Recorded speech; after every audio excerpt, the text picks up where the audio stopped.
지혜로운 삶 28번째 시간인데요. 미련한 자가 되지 말라라는 제목으로 여러분과 함께 은혜를 나누려고 합니다. 제목이 미련한 자가 되지 말라예요. 미련하다의 반대가 뭘까요, 여러분? 미련하다의 반대. 지혜롭다죠. 그러니까 미련한 자가 되지 말라, 다른 말로 하면 지혜로운 사람이 되라는 겁니다. 따라하겠습니다. 지혜로운 사람이 되자. 지혜로운 사람이 되자. 어떤 사람이 그러면 미련한 사람인가? 어떤 사람이 지혜로운 사람인가? 미련한 사람, 많이 못 배우고 무식한 사람이 미련한 사람이 아닙니다. 똑똑한 사람, 많이 배우고 또 공부를 잘해서 지식이 많은 사람, 그런 사람이 지혜로운 사람이 아니에요. 못 배우고 무식한 사람 가운데도요, 지혜로운 사람이 있고요. 많이 배우고 똑똑한 사람 가운데도 어리석은 사람이 있습니다. 그러면은 성경이 말하는 미련한 사람은 도대체 어떤 사람인가?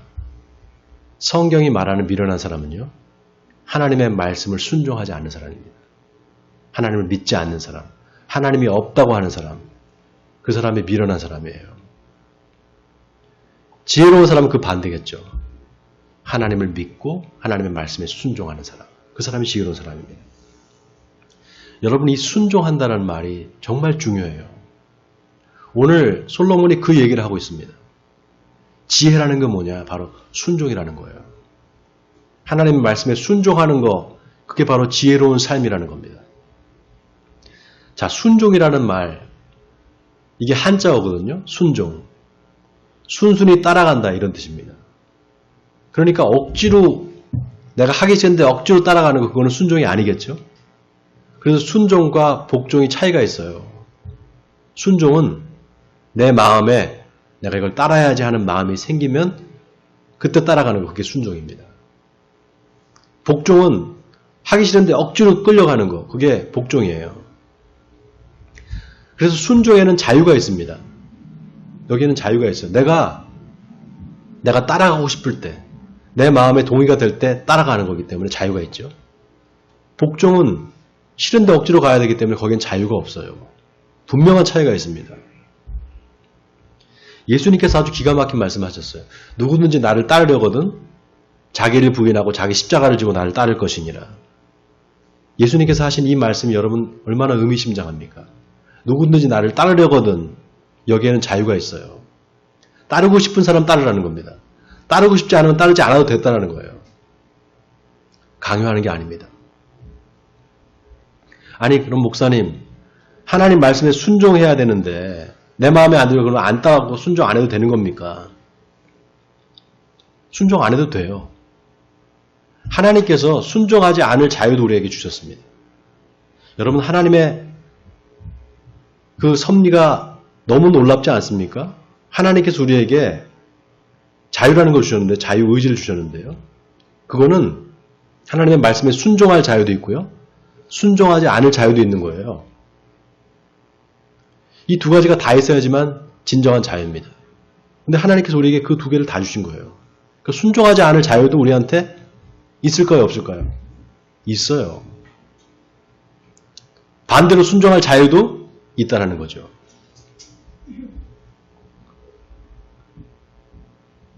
순종하지 않아도 돼요. 그러나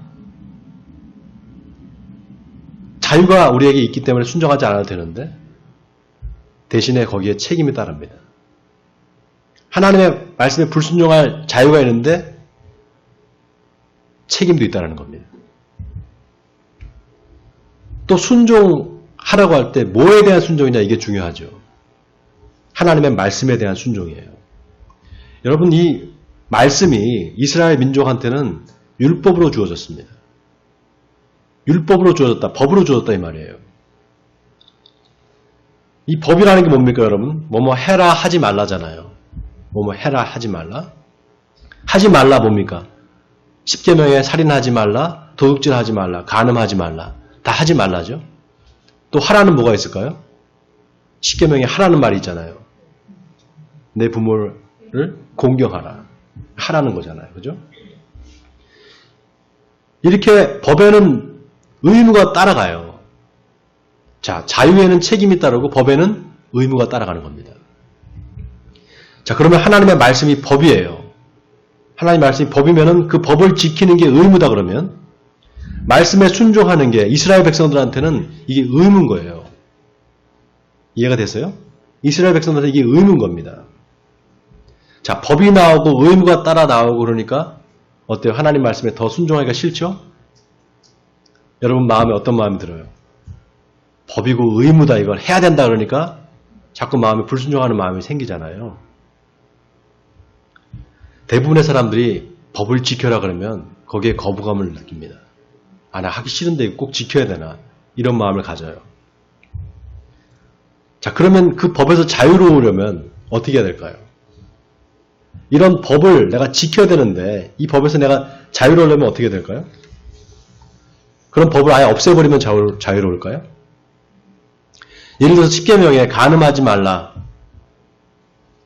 도둑질하지 말라, 살인하지 말라. 자, 간음하지 말라. 이제 그 간통죄 없어졌잖아요. 그죠? 이제 법으로 그게 없어졌어요. 그러면 이제 간음하지 말라는 법에서 자유로워진 거잖아요. 그렇죠? 그렇지 않습니까? 그런데 실상 그렇지가 않아요. 왜냐? 내 양심의 법이 있거든요. 하나님이 새겨놓은 양심의 법이 있기 때문에 간통죄가 사라졌다고 해도 간통죄를 지면 여전히 죄책감을 느끼게 됩니다. 그래서 법을 없앤다고 해서 법으로부터 자유로워지는 게 아니에요, 여러분. 법에서 자유로워지려면 어떻게 되느냐? 그 법을 잘 지키면 됩니다. 간음하지 말라. 간음하지 않으면 그 법으로부터 자유로워지는 거예요. 도둑질하지 말라. 도둑질하지 않으면 그 법으로부터 자유로워질 수 있습니다. 여러분 이게 중요해요. 우리가 하나님의 말씀에 순종하면 그때 참 자유가 있습니다. 아멘입니까? 하나님의 말씀에 순종할 때 그때 우리에게 진정한 자유가 주어져요. 이게 마치 물고기가 물을 떠나서는 살 수 없는 것 같습니다. 여러분 물고기가 물 떠나서 살 수 있어요? 물 밖에 나와 살 수 있습니까? 못 살잖아요. 똑같아요. 하나님의 말씀을 잘 지키는 거 그거는 물속에서 물고기가 막 이렇게 자유롭게 헤엄치고 다니는 거랑 똑같습니다. 자, 오늘 본문 1절을 보세요. 솔로몬이 뭐라고 말합니까?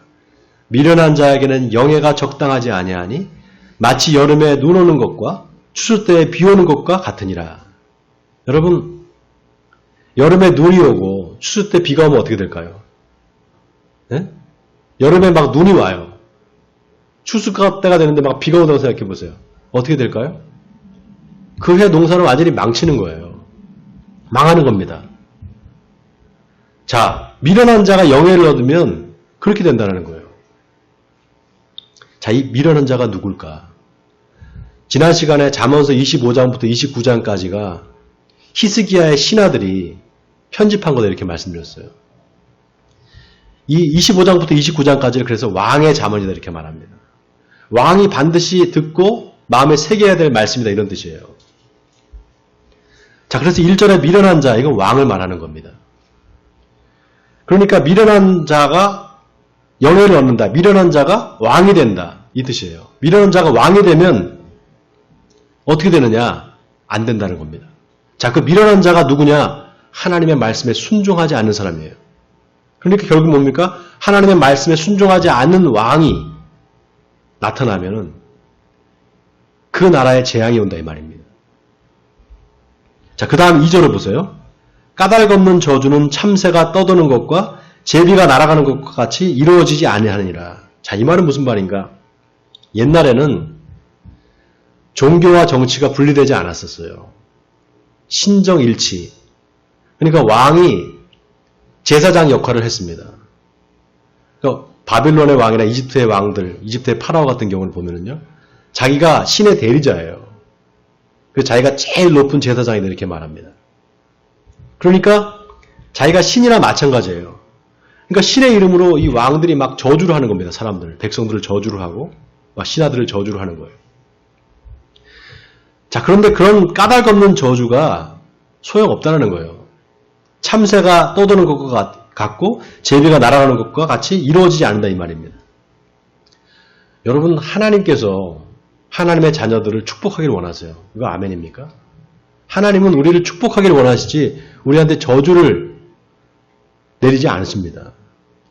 이게 어디서 증명되는가 하면은요. 구약 성경에 보면 발람의 이야기가 나와요. 고대 근동 지방에 아주 유명한 무당이 있었어요. 발람이라는 무당이. 근데 이 발람이라는 무당한테 모압 왕 발락이, 이름도 비슷하죠? 이름이 발락이에요. 발락. 발락이라는 왕이 이 발람을 불러다가 돈으로 매수를 합니다. 이스라엘 백성들을 좀 가서 저주를 해달라고. 돈을 줘요. 그래서 이제 이 발람이 이스라엘 백성을 저주하려고 이제 갑니다. 이스라엘 백성들이 쫙 그렇게 이 사람들이 쫙 이렇게 있는 거예요. 언덕에서 보니까. 발람이 저주를 하려고 딱 하는데 입에서 저주의 말이 안 나오고 축복의 말만 나오는 거예요. 그러니까 옆에서 발락이 왜 당신 저주하려 했더니 축복을 합니까? 이렇게 말하니까 발람이 뭐라고 말하냐면 내 입에 주신 하나님께서 내 입에 주신 말씀을 내가 어찌 말하지 않을 수 있습니까? 하나님께서 계속 축복만 하는 거예요. 저주의 말을 하지 말라는 겁니다. 그러면서 이스라엘아 너를 축복하는 자마다 복을 받을 것이요 너를 저주하는 자마다 저주를 받을지로다. 여러분 이 말씀 어디서 많이 들어보지 않았습니까? 하나님께서 아브라함한테 하신 약속이에요. 너를 저주하는 자를 내가 저주하고 너를 축복하는 자에게 내가 복을 내리겠다. 하나님께서 약속하신 거예요. 하나님의 백성들을 복 주겠다고 약속하신 겁니다. 그러니까 하나님 축복하기로 작정한 사람을 누가 저주하겠습니까? 저랑 아주 친한 친구가 있어요. 한 동네 살았던 친구인데 이 친구가 자기 형은 공부를 잘해서 아주 이제 그 명문대학에 갔어요. 근데 이 친구는 공부를 안 하고 놀았어요, 많이. 맨날 사고만 치고 이제 그 오토바이 타고 그러고 다녔는데 이 친구 부모님이 아주 잘 믿는 분이었어요. 그리고 대대로 아주 신실한 기독교 가정이었습니다. 할아버지가 장로님이시고 아버지는 장로님이고 또 이제 자기 작은아버지가 목사님이셨어요. 근데 그 가족이 전부 다 이제 충청도 사람들인데 저 공주가 충북 공주 충남인가요? 충북인가요? 네, 충남 공주가 고향인데 그 이제 집에 제가 놀러를 가면 그 친구 어머니가 충청도 사투리로 이 친구한테 맨날 하는 말이 있어요. 이 경칠놈, 이 경을 칠놈. 저는 그 말이 이렇게 웃겼어요. 들을 때마다 경을 친다는 게 뭔가. 나중에 알고 보니까 이 경을 친다는 말이 심하게 꾸지람을 든다 이 말이에요. 네. 심하게 꾸지람을 듣고 이게 혼난다 이런 뜻이죠. 그러니까 너 그러면 자꾸 그러면 혼난다. 너 그렇게 살면 안 된다. 이거를 경고한 거예요. 알고 보니까. 제가 지금 생각해보니까 그게 참 지혜로운 말이에요. 네? 이 경칠놈아. 여러분 부모가요 자식한테 이 빌어먹을 놈 이런 사람들이 많아요. 이 빌어먹을 놈, 이 빌어쳐먹을 놈 별의별 그거는 여러분 그 저주를 하는 거예요 자식들한테. 어느 부모가 그 자식이 빌어먹기를 바라겠어요. 화가 나서 그런 거죠. 그래도 여러분 말에는 힘이 있습니다. 그러니까 그렇게 저주를 하는 말을 하면 안 됩니다. 그냥 아무리 화가 나도 그냥 경칠놈 이렇게만 하면 돼요. 제 친구가 그 경칠놈이라는 말을 듣던 그 친구가 지금 교회 권사예요. 그리고 사업도 얼마나 잘하는지 몰라요. 사업이 막 너무 번창해서 정말 대단한 지금 부자가 됐어요. 저는 그 친구가 그렇게 잘 된 게 그 부모의 기도 때문이라고 생각합니다. 계속해서 기도해 주는 거예요. 여러분 부모가 자식을 위해서 기도하잖아요. 그 자식은 절대로 나쁜 길로 빠지지 않습니다. 워낙이나 여러분 자녀들 위해서 기도해 주시기 바랍니다. 자녀들한테 기도할 수 있는 축복할 수 있는 권한이 누구한테 있느냐? 부모한테 있어요. 여러분 그거 모르셨죠? 목사한테 가서 목사가 축복 기도해 주는 거 그것도 물론 축복 기도 해줄 수 있어요. 그러나 부모가 자기 자식한테 축복 기도해 주는 거 이것만큼 좋은 게 없어요. 여러분 계속해서 자녀들 머리에다 이렇게 안수하고 축복해 주시기 바랍니다. 축복 기도를 해주세요. 자, 그 다음 3절을 보세요. 3절에 솔로몬이 또 뭐라고 말하는가 하면요. 말에게는 채찍이요, 나귀에게는 재갈이요, 미련한 자의 등에는 막대기니라고 했습니다. 자, 말과 나귀. 공통점이 뭡니까? 길들여야 되는 동물들이잖아요. 채찍과 재갈, 다 길들이기 위한 도구들이에요. 자, 그런데 미련한 자의 등에는 막대기라고 했습니다. 이 막대기라는 게 도대체 뭘까? 여러분, 다윗의 시편 23편 아시죠? 여호와는 나의 목자시니 내게 부족함이 없으리로다. 그가 나를 푸른 추장에 놓이시며 쉴만한 물가로 인도하시는도다. 내 영혼을 소생시키시고 자기 이름을 위하여 의의 길로 인도하시는도다. 내가 사망의 음침한 골짜기로 다닐지라도 해를 두려워하지 않을 것은 주께서 나와 함께 하심이라. 주의 지팡이와 막대기가 나를 안위하시나이다. 자, 주의 지팡이와 막대기. 여기서 막대기라는 말이 나오죠. 자, 막대기와 지팡이로 뭘 하느냐? 나를 안위하신다는 거예요. 이 안위하신다 이 말이 영어로는 컴포트입니다. 컴포트.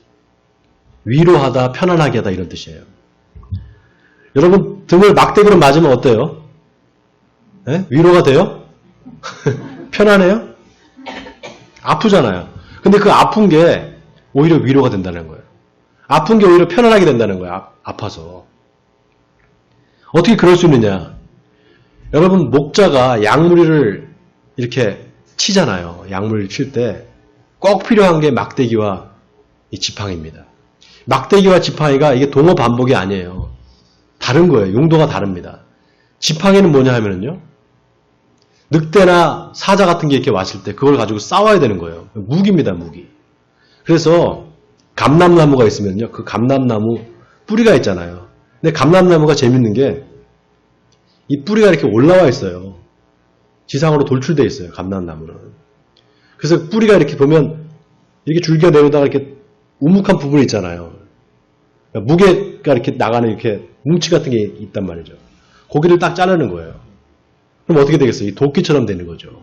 앞에가 무거운 망치처럼. 그게 지팡이에요. 막대기는 뭐냐? 막대기는 그 줄기입니다. 줄기. 그 줄기라서 그 감람나무 줄기도 되고요. 또 포도나무 줄기를 껍질을 싹 벗기면은 그래서 말리면 이렇게 회초리처럼 돼요. 그 회초리 갖고 뭘 하느냐? 양들이 다른 길로 가려고 이렇게 치는 거예요. 그리고 또 이것도 무기가 되는 게 뱀이나 정갈이 오면 그 지팡이로 때리는 게 아니라 이 막대기로 딱 치는 겁니다. 이게 마치 말 안 듣는 자녀들을 부모가 회초리를 들고 때리는 거랑 똑같아요. 자, 여기에 하나님의 사랑이 있어요. 막대기로 쳐서 죽으라는 게 아니고요. 막대기로 쳐서 다시 돌아오라는 겁니다. 정신 차리라는 거예요. 그러니까 하나님 막대기로 나를 치신다 그러면 그 사람은 아직 희망이 있는 겁니다. 자, 그 다음 4절과 5절을 우리 같이 한번 읽어보겠습니다. 한 목소리로. 자, 4절, 5절 읽겠습니다. 시작. 미련한 자의 어리석은 것을 따라 대답하지 말라. 두렵건대 너도 그와 같을까 하노라. 미련한 자에게는 그의 어리석음을 따라 대답하라. 두렵건대 그가 스스로 지혜롭게 여길까 하노라. 자, 보세요, 여러분. 앞에서는 대답하지 말라 그래요. 4절에는 대답하지 말라 그랬다고 5절에는 대답하라 그럽니다. 이게 도대체 무슨 뜻인가? 제가 이 미련하다라는 단어가 도대체 어떤 뜻인지 국어사전을 한번 찾아봤어요. 그랬더니 미련하다는 게 뭐냐? 터무니없는 고집을 부릴 정도로 매우 어리석고 둔하다 이렇게 나와 있습니다. 터무니없는 고집을 부린다는 거예요. 여러분 터무니없는 고집 부리는 사람 어때요? 답답하잖아요. 그런 사람 어떻습니까? 남의 말을 전혀 듣지 않잖아요. 경청할 수 있는 귀가 없는 거예요. 그러니까 자기가 무조건 옳다고 생각합니다. 여러분 그런 사람 주변에 있어요? 그런 사람 주변에 있으면 어때요? 굉장히 피곤합니다. 같이 있으면 피곤해요. 그러니까 자기 주장을 막 하고 자기 주장이 절대로 옳다고 생각하기 때문에 남의 말을 안 듣는 그런 사람한테 뭐라고 조언해 줄 수도 없어요. 그러니까 어떻게 합니까? 그 사람이 말하면 그냥 입을 닫게 돼요. 입을 닫게 됩니다. 그러니까 어떻게 돼요? 그 사람이 점점 고립되는 거죠. 자기 생각이 옳다고만 생각하니까. 그리고 남이 그 사람의 말에 대꾸를 안 해주니까. 바로 이런 게 미련한 거예요. 자, 오늘 본문 4절에 보세요. 미련한 자의 어리석은 것을 따라 대답하지 말라 그랬습니다. 두렵건대 너도 그와 같을까 하노라 그랬어요. 자, 미련한 사람이 고집을 부리면서 자기가 맞다고 막 우기는 거예요. 자기가 옳다고. 그때 누가 그래 맞아 당신 말이 맞아요. 당신이 옳아요. 이렇게 말하면 어떻게 됩니까? 그 말하는 사람이 어리석은 사람이 이 사람도 나랑 똑같이 생각하네. 내가 맞네. 이렇게 확신하겠죠. 자기를. 옆에 있는 사람이 볼 때는 어떨까요? 옆에 있는 사람이 볼 때는 이 사람도 똑같구나. 이 사람하고 말하는 거. 똑같은 생각하고 있구나. 이렇게 생각하겠죠. 그러니까 어떻게 됩니까? 미련한 사람의 말에 대답을 하면 똑같이 그 사람하고 미련한 사람이 되는 겁니다. 그렇게 하지 말라는 거예요. 그럴 때는 어떻게 되느냐? 당신 말이 맞아요. 당신 말이 옳아요. 이렇게 말하지 말고요. 당신은 그렇게 생각하는군요. 당신은 그렇게 그렇게 생각할 수도 있겠네요. 이렇게 말하라는 거예요. 여러분, 이게 지혜입니다. 이게 지혜예요. 자, 보세요. 5절을 보세요. 5절에는 그 반대입니다. 미련한 자에게는 그의 어리석음을 따라 대답하라. 두렵건대 그가 스스로 지혜롭게 여길까 하노라 그랬어요. 앞에는 대답하지 말라 그랬다가 뒤엔 대답하라 그래요. 여러분, 내가 다른 사람의 말에 공감하는 거 하고요. 그 사람 말에 동조하는 거, 이게 다른 얘기입니다. 완전히 달라요. 공감한다는 건 뭐냐? 당신 그렇게 생각하는군요. 그렇군요. 그럴 수 있겠네요. 이게 공감이에요. 상담사들이 제일 잘하는 거죠, 이게. 상담사들한테 상담을 받으러 가면 그러잖아요. 아이고, 얼마나 힘드셨어요. 에? 얼마나 마음이 아프세요. 공감을 해주는 거예요. 반면에 동조는 뭐냐? 당신이 그렇게 생각하는군요. 나도 그렇게 생각해요. 내 말이 그 말이에요. 나도 똑같이 생각해. 이렇게 맞장구 쳐주면서 자기가 주체가 되는 거예요. 공감은 자기가 주체가 안 돼요. 근데 동조는 자기가 주체가 되는 겁니다. 그러니까 어떻게 해요? 확실히 이 사람 나랑 똑같구나 이렇게 생각하게 되는 거죠. 그래서 앞에서 4절에는 대답하지 말라. 이걸 공감해주되 동조하지 말라라는 거예요. 또 하나 중요한 게 있어요. 이 말하는 거 가운데 또 하나 중요한 게 있습니다. 누가 아닌 말을 하면은 아니라고 말을 해줘야 된다는 거예요. 그게 정말 아니다 싶으면 아니라고 말해줘야지 그냥 긍정해주거나 동조를 해주면 안 된다는 겁니다. 자, 5절을 다시 한번 읽어볼까요? 우리 5절 다시 한번 읽어보겠습니다. 자, 한 목소리 읽겠습니다. 시작. 미련한 자에게는 그의 어리석음을 따라 대답하라. 두렵건대 그가 스스로 지혜롭게 여길까 하노라. 자, 여기 스스로 지혜롭게 여길까 하노라. 이 말이 참 의미심장해요. 여러분, 지혜가 뭡니까? 이 지혜가. 솔로몬이 말하는 지혜, 이 지혜는요, 세상에 주는 지혜가 아닙니다. 하나님이 주시는 지혜예요. 여호와를 경외하는 것이 지식의 근본이거늘 미련한 자는 지혜와 훈계를 멸시하느니라 그랬잖아요. 그러니까 하나님이 주시는 지혜, 이거는 말하는 건데 미련한 자가 그냥 미련하기만 하면 괜찮아요. 그런데 문제는 뭐냐? 그 미련함이 교만으로 바뀐다는 거예요. 당신 말이 맞아, 당신이 옳아, 계속 이렇게 해주면 어떻게 됩니까? 진짜 그게 옳은 줄 알아요. 그게 진리인 줄 안다 이 말입니다. 그리고 스스로 지혜롭다고 여기는 거예요. 스스로 지혜롭게 여긴다 이 말은 스스로 교만해진다 이 말입니다. 여러분, 교만해지면 하나님을 떠나게 됩니다. 하나님으로부터 멀어지게 돼요. 하나님의 말씀에 순종하지 않게 되는 거예요. 미련한 자가 되는 거죠. 그래서 마귀가 제일 잘하는 게 있어요. 마귀가 제일 잘하는 게 뭐라고 그랬습니까? 지난 시간에 말씀드렸죠. 마귀가 제일 잘하는 거. 이거는 마귀를 따라갈 수가 없어요. 예? 말의 순서를 바꾸는 거예요. 오더를 바꾸는 겁니다. 하나님께서 절대로 먹지 말아라. 먹는 날에는 정령 죽으리라 그랬는데 뱀이 뭐라고 말합니까? 먹어라. 죽지 않을 거다. 오히려 눈이 밝아져서 하나님처럼 될 거를 하나님이 아시기 때문이다. 이렇게 말하잖아요. 완전히 바꿔버리는 거예요. 그 중간에 하와는 뭐라고 말합니까? 죽을까 하노라. 죽을 수도 있고 안 죽을 수도 있는 거 아닌가. 의심이 드는 겁니다. 흔들리는 거죠.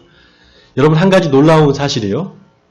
창세기에 보면 하나님이 에덴 동산에 있는 모든 나무 실과를 다 먹어도 좋다 그래요. 그러나 동산 중앙에 있는 선악을 알게 하는 그 나무 열매는 절대로 먹어서는 안 된다. 먹는 날엔 정령 죽으리라 그랬습니다. 이걸 누구한테 말씀하셨냐면요. 아담한테 얘기했습니다. 아담한테. 근데 그때는 아직 하와가 창조되기 이전이에요. 그러니까 하와가 이 말을 누구한테 들었겠어요? 네? 자기 남편한테 들었겠죠. 아담한테 듣지 않았겠어요? 그러니까 보세요. 하나님이 정령 죽으리라 그랬는데 죽을까 하노라 이렇게. 말을 살짝 바꿔서 말하잖아요. 원인이 뭐겠어요? 아담이 하와한테 제대로 정확하게 전달을 못했던 거예요. 그러니까 1차적인 책임이 누구한테 있습니까? 아담한테 있는 거예요. 하나님의 말씀을 제대로 전달하지 못한 책임이죠. 그래서 오늘 본문이 너무 기가 막힌 게요. 오늘 6절에 보세요. 6절에 뭐라고 말합니까? 미련한 자 편에 기별하는 것은 자기의 발을 베어버림과 해를 받음과 같으니라 그랬어요. 자, 여기 미련한 자에게 기별한다 이 말이 무슨 뜻이냐? 미련한 사람한테 메시지를 전하는 걸 말하는 겁니다. 미련한 사람을 통해서 소식을 전하는 걸 말하는 거예요. 재미있는 게요. 히브리어 원문에 보면은 이 부분이 이 기별이라는 말이 히브리 말로 다바르라고 나와 있습니다. 다바르. 이걸 해석하면 말씀이에요. 말씀. 그러니까 하나님의 말씀을 어리석은 사람한테 전달을 하면 그 사람을 편에서 누구한테 전달하면 안 된다는 겁니다. 바로 여기에 영적인 의미가 있어요. 여러분 하나님의 말씀을 제대로 전달할 의무가 누구한테 있습니까? 오늘 이 문맥상에서 누구한테 있어요? 왕한테 있어요. 왕한테. 근데 이 왕이 누구라고요? 왕이 누구도 된다고요? 바로 저와 여러분도 되는 거예요. 왜냐? 우리가 왕 같은 제사장이란 말이죠. 그래서 예수님께서 아주 기가 막힌 말씀을 하셨어요. 오직 너의 말은 옳다 옳다 아니라 아니라 하라. 이에서 지나는 것은 악으로부터 나느니라. 옳다 옳다 아니다 아니다 이렇게 말해야지 다른 말을 하면 안 된다는 거예요. 옳은 것 같기도 하고 틀린 것 같기도 하고 이렇게 말하지 말라는 겁니다. 그거는 다 악에서부터 나온다는 거예요. 여러분 이게 참 얼마나 중요한지 모릅니다. 아담이 제대로 전달만 했어도요. 하와가 그런 원죄를 짓지 않았을 거예요. 말의 순서를 바꿔가지고 뱀이 먹어도 된다 그랬을 때 하와가 아니다 무슨 소리냐 먹지 말라 그랬다. 딱 거절했으면 원죄를 짓지 않았을 겁니다. 여러분 하나님이 우리한테 주신 법이 있어요. 이게 우리한테 법으로 주어졌다는 사실을 우리가 기억해야 돼요. 바로 하나님의 말씀. 이 말씀이 법입니다. 아멘입니까 여러분? 어느 나라든지 법이 있어요. 그 나라 국민이 그 법을 지켜야 됩니다. 법을 안 지킨다 그러면 그 나라가 온전히 설 수가 없겠죠. 더군다나 법을 집행하는 재판관들이 법을 제대로 집행하지 않으면 그 나라는 망하는 겁니다. 하나님의 나라도 똑같아요. 하나님의 나라에 법이 있어요. 바로 하나님의 말씀입니다. 바로 성경이죠. 예수님께서 아주 놀라운 말씀을 하셨어요. 천지가 없어지기 전에는 율법의 1.1획도 결코 없어지지 않고 다 이루리라. 그러므로 누구든지 이 계명 중에 지극히 작은 것 하나라도 버리고 또 그같이 사람을 가르치는 자는 천국에서 작다 일컬음을 받을 것이요. 누구든지 이를 행하며 가르치는 자는 천국에서 크다 일컬음을 받으리라. 내가 너희에게 이르노니 너희 의의가 서기관과 바리새인보다 더 낫지 못하면 결코 천국에 들어가지 못하리라. 여러분 이 말씀이 얼마나 두려운 말씀입니까? 너희 의의가 바리새인과 서기관보다 낫지 않으면 결코 천국에 들어가지 못한다는 겁니다. 너희 의의가 바리새인과 서기관, 바리새인과 서기관이 여러분 어떤 일을 하는 사람들입니까? 하나님의 말씀을 가르치는 사람이죠. 하나님의 말씀을 전달하는 사람들이에요. 지금으로 말하면 목사입니다. 그런 의미에서 오늘 본문 1절에 미련한 자에게 연애가 적당하지 않다 이 말이 참 의미심장해요. 미련한 자가 하나님의 말씀을 전달하는 사람이 돼서는 안 된다는 겁니다. 미련한 자에게 하나님의 메시지를 맡기면 안 된다는 거예요. 여러분, 목사는 하나님의 말씀을 전하는 사람입니다. 말씀을 정확하게 전달해야 될 의무가 목사한테 있어요. 그래서 목사가 하나님의 말씀이 아닌 걸 엉뚱한 거를 전할 때 성도들이 아멘 하는 거는 이거는 자살행위입니다. 성도들이 아멘 하면은 오늘 본문에 뭐라고 나왔습니까? 미련한 자 편에 기별하는 것과 같다 그랬습니다. 미련한 자 편에 기별하는 것은 자기 발등을, 자기 발을 찍어내버리는 것과 같다 그랬어요. 여러분, 말씀을 들을 때 그 말씀이 옳다, 아니다, 이렇게 말할 수 있는 분별력이 우리한테 있어야 됩니다. 이 분별력이 없으면 미련한 자 편에 기별하는 것과 같습니다. 그런데 여러분이 늘 말씀을 듣기만 해서 듣기만 하는 사람이라고 생각하지 마세요. 여러분 듣기만 하는 사람이 아닙니다. 여러분이 전하는 사람이 되어야 돼요. 오직 성령이 너에게 임하시면 너희가 권능을 받고 온 유대와 사마리아 땅까지 이르러 내 증인이 되리라. 예수님께서 말씀하셨잖아요. 우리가 다 예수님의 증인으로 하나님의 말씀을 전하는 사람이 된다는 겁니다. 아멘입니까, 여러분? 그래서 하나님의 말씀을 전할 의무는 목사한테만 있는 게 아니에요. 여러분에게 있습니다. 사랑하는 성도 여러분, 하나님의 말씀은 참이고 진리입니다. 다윗은 하나님의 말씀은 내 발의 등이요 내 길의 빛이라고 고백했습니다. 원하기는 하나님의 말씀에 순종하시는 여러분 되시기 바랍니다. 그래서 미련한 사람이 되지 말고 지혜로운 사람이 되셔서 여러분의 삶에 하나님의 축복과 은혜가 넘치기를 주님의 이름으로 간절히 축원드립니다.